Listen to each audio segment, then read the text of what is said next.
పాకిస్తాన్పై ప్రతీకార యుద్ధం ప్రారంభించిన భారత్. జమ్మూ కాశ్మీర్లో పాకిస్తాన్ చేసిన దాడికి ప్రతిగా భారత్ దాడులు చేసింది.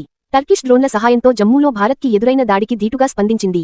అనంతరం పాకిస్తాన్ రాజధాని ఇస్లామాబాద్, లాహోర్, సియాల్కోట్ నగరాలపై భారీవంగా కౌంటర్ దాడులు చేసింది.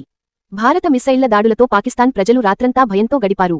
అనేక మంది సురక్షిత ప్రాంతాల వైపు వెళ్లిపోతున్నారు. ముఖ్యంగా సియాల్కోట్ నగరం, దాదాపు 7.5 లక్షల మంది ఉండే ఈ నగరం ఇప్పుడు ఖాళీ అవుతోంది. పాకిస్తాన్ మొదట దాడి చేసింది. గురువారం రాత్రి పాకిస్తాన్ మొదట జమ్మూ కాశ్మీర్పై డ్రోన్లు, మోర్టార్ షెల్స్, మిస్సైళ్లతో దాడి చేసింది. మొత్తం 8 మిస్సైళ్లను ప్రయోగించింది. అయితే భారత ఆర్మీ అన్ని మిస్సైళ్లను మధ్యలోనే అడ్డగించి కూల్చివేసింది. దీనితో పాటు భారత్ కూడా నియంత్రణ రేఖ వెంబడి ఉన్న పాకిస్తాన్ సైనిక పోస్టులపై గట్టిగా ప్రతీకారం తీర్చుకుంది. ఆ పోస్టులన్నింటినీ ధ్వంసం చేసింది. సరిహద్దు గ్రామాలపై జరిగిన దాడులకు ఇదే సమాధానం చెప్పింది. ఇజ్రాయెల్, అమెరికా, చైనా స్పందనలు.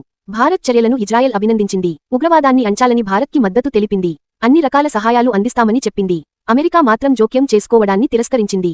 యుద్ధం ప్రారంభమైన తర్వాత మేము చేసేది లేదు అని స్పష్టం చేసింది. చైనా ఈ యుద్ధంపై ఆందోళన వ్యక్తం చేసింది. భారత్, పాకిస్తాన్ శాంతియుతంగా వ్యవహరించాలని కోరింది. రెండు దేశాలు తమకు పొరుగు దేశాలేనని గుర్తు చేసింది. ఉగ్రవాదానికి తాము వ్యతిరేకమని, శాంతిని నెలకొల్పడంలో సహకరించేందుకు సిద్ధమని తెలిపింది.